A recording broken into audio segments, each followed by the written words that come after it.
At the end of the day, every single relationship, one person is going to die, whether it's the greatest marriage of all time. In the end, as the Buddha said, life is temporary and transient. The Holy Spirit is not temporary and transient, but the life within this physical body is temporary and transient. No relationship lasts forever. Okay, now that's not necessarily a bad thing. It's something that you can prepare for, whether it's in sales or all by always having another client lined up, or whether it's in relationships. Okay. Now it's your choice whether you want to bet big on one particular relationship, like one huge client, or a monogamous girlfriend, or you want to spread that around and have multiple clients and multiple women. In business, it's usually a lot better to have a lot of different clients, and then ideally be able to move on towards a business that can scale if possible. Start the service business, build up a high ticket service business, and maybe be able to scale into products and different things like that. It's much easier with multiple clients. But there will be times where it's also useful to get to stick with one big client and over service that person. And it's the same thing with women. Sometimes the MLTR thing is the right thing to do. Sometimes the girlfriend situation is the right thing to do. Okay, I'm not one of those guys who's gonna get on top of guys for having a girlfriend or even a wife. I did the video on not getting married. I still believe legally in the West you can't get married, but if you do want to have a family, it's an option, but it is a big gamble, and it's something where you'd have to protect your assets, to make that gamble. I wouldn't make that gamble in the West in the current climate. I still believe, in that video that I did almost 4 years ago. But you can see the whole breakdown in how to develop your dating game plan. It's a series that I did. Really the crux of it is based around the fact that relationships are temporary. Not to say you can't have a great relationship for the rest of your life, but it ends when one of you dies.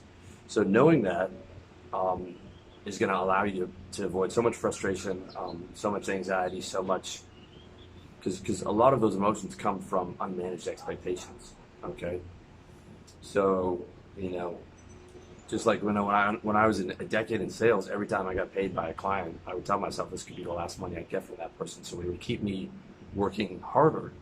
It would be the same thing in a girlfriend situation or kind of an MLTR situation, being like, this is not guaranteed, okay?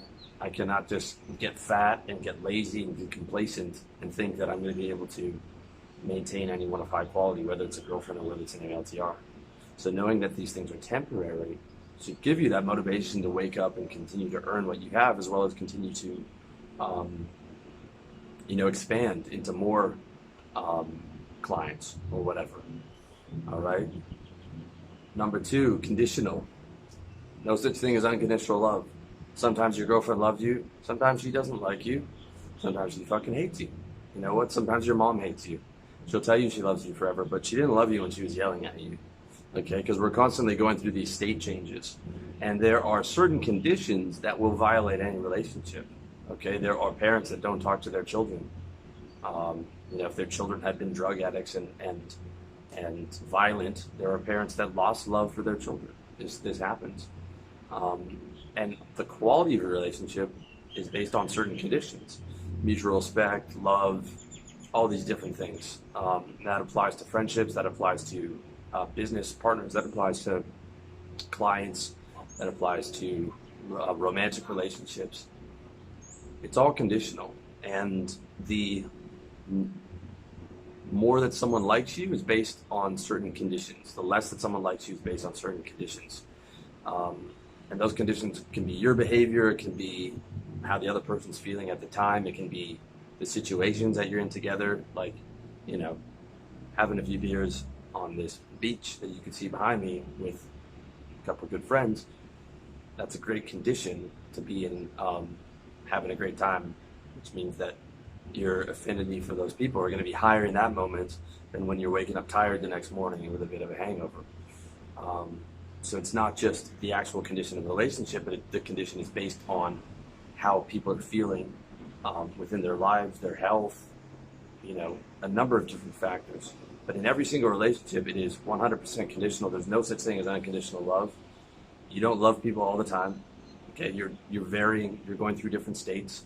If you're very sick, you don't love anybody. If you have food poisoning, you don't love anybody at that point. All you're doing is feeling pain and trying to get away from that pain. Okay, so you're always moving through different conditions, not just in life, but in all your relationships. Again, same motivation with the temporary nature of relationships is to be, not to rest on your heels with anything. If you value a relationship, it's something to be nurtured, something to be maintained, something to be worked on. If you feel distance or something growing with someone, whether it's a client or a friend or a girlfriend, it's up to you to create those better conditions, not to wait for someone else to create those conditions. Okay.